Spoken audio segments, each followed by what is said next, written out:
Chris here, and welcome to my channel. For today's 5 on Friday, I'm going to bring to you my top 5 books of February. So February was a very interesting reading month, and I have some very interesting top 5 books to bring you. Again, my rules are no rereads, and no books that are going to be featured in another video like a 5-star prediction or a seasonal cover video. Because the idea is that I want to talk about some books that I really, really loved that, well, I'm not already going into depth to in other videos. So, first up is I'm Glad My Mom Died by Jennette McCurdy.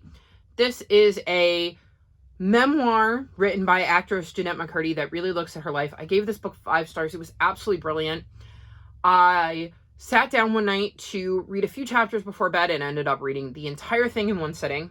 Jennette is really open and honest in this book, and it is crazy to see how messed up her childhood was and how fame affected not only her, but her entire family. And I just thought it was a really interesting look into her life, and I like the way she laid it out and set it up and was willing to be open and honest with her readers about the things that happened in her childhood and how all of that then affected her adult life while getting a glimpse at the world of acting from her point of view. Absolutely brilliant memoir. Highly recommend it if that's the kind of book you like. Next up is another 5-star read, and that is Lost in the Moment and Found by Seanan McGuire. So this is the 8th, I believe, book in the Wayward Children series. And in this series, we're following kids who find these doors that lead them to other worlds that may suit them better than our world. And in this one, we see a young girl escaping a pretty messed up situation and going through her door and finding a quite spectacular world where she kind of finds herself in a lost and found shop where missing things go. And I just absolutely loved the way this book played out. It felt a little different to some of the other books and was not at all what I was expecting, but I really love getting to see this new world and following our main character, whose name I completely cannot think of. Her name is Nancy. I had to look it up. I cannot believe I forgot her name. I'm like, it's on the tip of my tongue.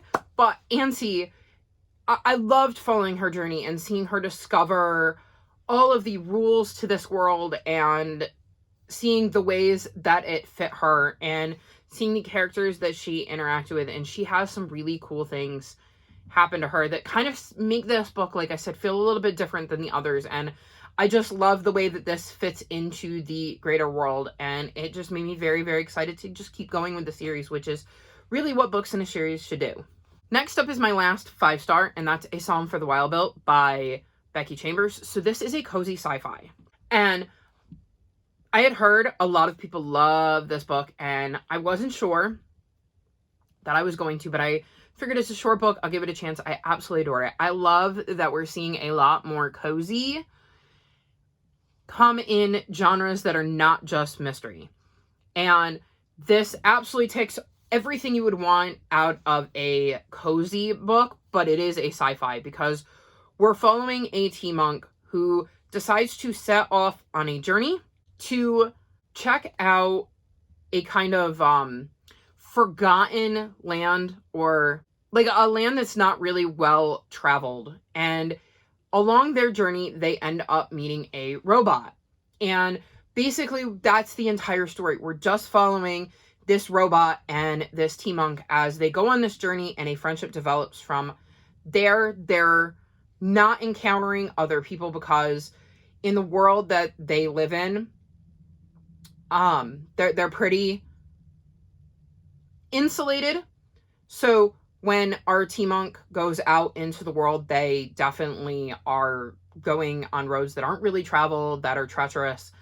And usually they don't get to see robots. That's the first time our tea monk has ever even met a robot because they're not really allowed in regular society, and they're not even sure, if memory serves, if robots are still around. But they end up meeting one, and we get to see their journey and like a friendship develop. And it was just such an amazing book. I cannot wait to read the sequel, and I am so glad that I picked it up and managed to squeeze it in right before the end of February.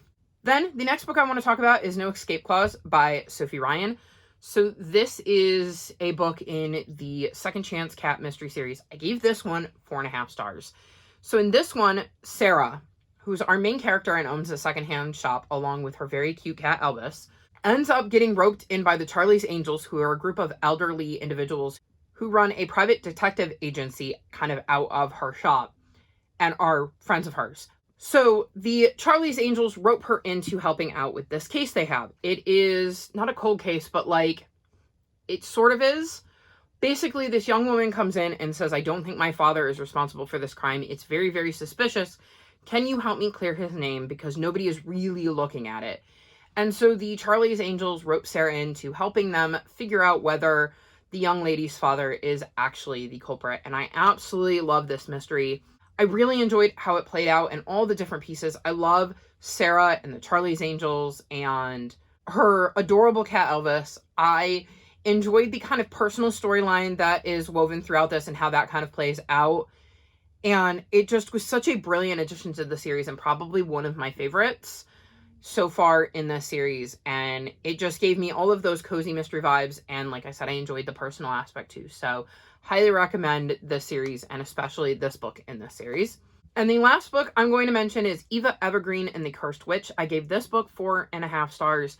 This is the second book in the Eva Evergreen series, and in this series we're following a young girl named Eva who in the first book just wants to be able to become a novice witch and start her journey to becoming a full-blown witch like her mom. And the problem is she only has a tiny little pinch of magic, so she has to figure out how to work with that. And in this book, we're seeing a continuing journey of her character and seeing how she continues to grow and uses her magic and her smarts to make up for the fact that maybe she doesn't have as much magic as some of her contemporaries. And I really love the story in this one. I love the journey that Eva goes on and the different ways she interacts with characters we met in book 1 in this book.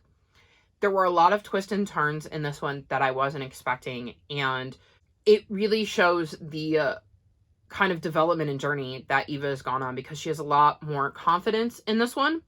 And I think that kind of shows in the way she asserts herself. And I just thought this was such a brilliant book too. And it makes me really hope that we get more from her going forward. I don't know if we're going to. I know that a prequel has been released, but I don't know if we're going to get like another book from her point of view. But I really, really hope so because I really love her. And there was a development with a very specific character in this one that I would love to see how it kind of plays into how things play out in like a third book, because it really changed the dynamic between these two characters. And I'm absolutely fascinated to see where that would go. So those are my top 5 books from February. All of them were absolutely brilliant in very, very different ways. They're all kind of, very different. I got a cozy sci-fi. I've got a nonfiction.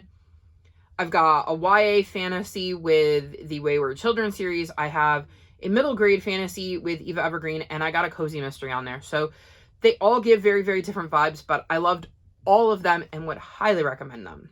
I would love to know what your favorite read of February was. Let me know in the comments section below. All of my social media is listed in the description below if you'd like to come chat with me. If you've made it this far in the video, leave me witch emojis in honor of Eva Evergreen and the Cursed Witch. Like this video and subscribe to my channel, and I'll talk to you next time. Bye!